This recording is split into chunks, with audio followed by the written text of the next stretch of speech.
안녕하세요. 오늘 우리가 함께 나눠볼 이야기는 바로 조급한 사람 살피시는 하나님입니다. 인간의 조급함이 결국 어떤 결과를 가져오는지, 그리고 바로 그 실패와 상처의 자리에서 하나님은 또 어떻게 일하시는지 오늘 한번 깊이 들여다보겠습니다. 참고로 오늘 내용엔 구리중앙교회 장용훈 목사님의 설교를 바탕으로 재구성했다는 점 먼저 말씀드릴게요.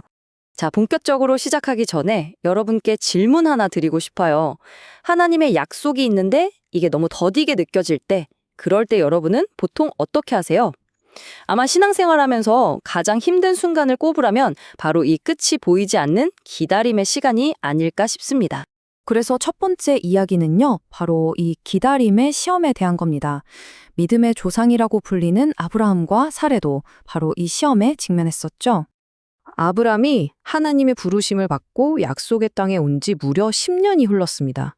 10년이요? 강산도 변한다는 정말 긴 시간인데 그토록 원하던 아이 소식은 감감무소식이었던 거죠. 설교에서는 이 시간을 가리켜서 하나님의 침묵기라고 표현하더라고요.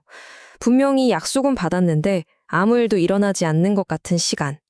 어쩌면 이 침묵을 견뎌내는 것 자체가 신앙의 가장 큰 숙제일지도 모르겠습니다. 결국 이 기나긴 침묵은 그들을 조급하게 만들었고 그 조급함은 믿음이 아닌 인간적인 선택으로 이어지게 됩니다. 두 번째 파트, 바로 조급함의 선택입니다. 아내인 사레가 남편 아브람에게 먼저 제안을 합니다. 여기서 진짜 흥미로운 게 뭐냐면요. 사레가 여호와께서 내 출산을 허락하지 않으셨다, 이렇게 말하면서 하나님의 주권을 인정하는 듯한 태도를 보인다는 거예요. 하지만 바로 뒤이어서 하나님의 때와 방법을 기다리는 대신 여종 하갈을 통해서 아이를 얻자고 하는 아주 인간적인 방법을 내놓죠. 물론 당시 문화에서는 이게 합법적이고 현실적인 대안이었을 수도 있습니다. 그들이 견디지 못했던 이 기다림의 시간이 갖는 진짜 의미를 우리는 모소대나무 이야기를 통해서 엿볼 수 있습니다. 이 비유를 통해 영적인 기다림이 뭔지 함께 생각해 보시죠. 모소대나무는요, 씨앗을 심고 무려 4년 동안 고작 3cm의 싹만 틔운다고 해요. 겉보기엔 정말 아무 변화도 없는 죽은 시간처럼 보이죠? 하지만 그 시간 동안 땅속에서는 수십 미터나 되는 뿌리를 내리면서 폭발적인 성장을 위한 아주 단단한 기초를 다지고 있었던 겁니다. 그리고 마침내 5년째가 되면 하루에 30cm씩 자라나서 순식간에 울창한 숲을 이룬다고 해요. 바로 이거예요. 우리 삶의 기다림이라는 건 그냥 멈춰있는 시간이 아니라 보이지 않는 곳에서 영적인 뿌리를 깊고 넓게 내리는 시간이라는 거죠. 사레와 아브람의 조급함은 바로 이 뿌리 내리는 시간을 견디지 못하고 성급하게 열매부터 따려고 했던 겁니다. 자, 이렇게 조급하게 내린 선택은 결국 혹독한 대가를 치르게 됩니다. 그리고 그 대가는 안타깝게도 가장 약한 사람에게 가장 먼저 향하죠. 세 번째 주제, 깨어진 관계의 대가입니다. 사례의 계획대로 하갈은 임신에 성공합니다.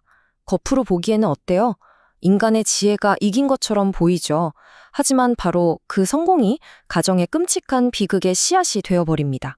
이 표를 보시면 그 차이가 정말 극명하게 드러나는데요. 하나님의 약속 아래서 한마음이었던 이 가정은 인간의 방법을 택한 순간부터 멸시와 원망, 학대가 뒤엉킨 깨어진 가정이 되어버렸습니다. 임신한 하갈은 여주인 사레를 얕보기 시작했고 사레는 모든 책임을 남편 아브람 탓으로 돌리면서 원망했고요. 결국엔 하갈을 학대하기까지 합니다. 그럼 이 모든 갈등과 고통의 대가는 결국 누가 치렀을까요? 맞습니다. 바로 그 가정에서 가장 힘없고 연약한 존재였던 여종 하갈이었어요. 그녀는 깊은 상처를 안고 결국 모든 걸 뒤로 한 채 광야로 도망치게 되죠. 자, 이제 이야기의 카메라는 주인공이었던 아브람과 사레를 떠나서 홀로 광야에 버려진 하갈에게로 옮겨갑니다. 네 번째, 광야에서 만난 하나님입니다. 아무도 자신을 돌아보지 않는다고 느꼈을 바로 그 절망의 광야에서 하나님이 하갈을 찾아오십니다. 그리고 이렇게 물으시죠. 사레의 여종 하갈아.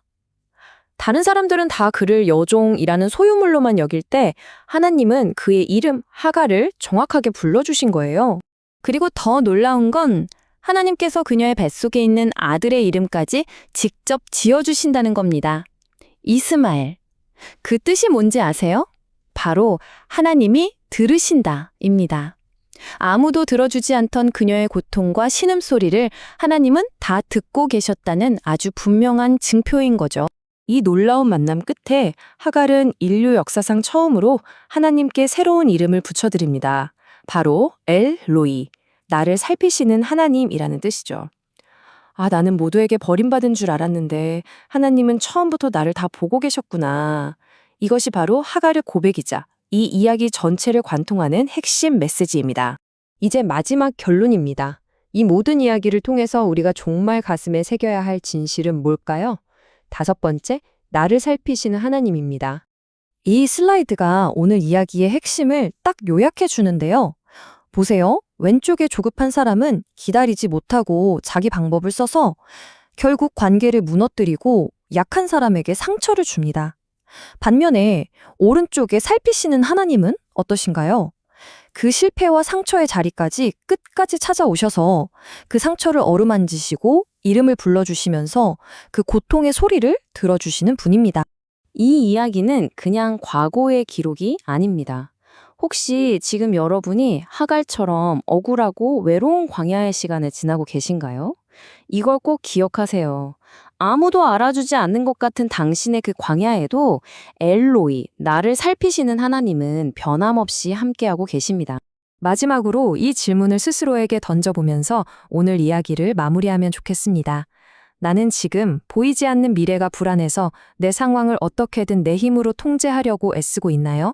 아니면 나의 모든 형편과 아픔을 이미 다 보고 계시는 그 나를 살피시는 하나님을 신뢰하고 있나요?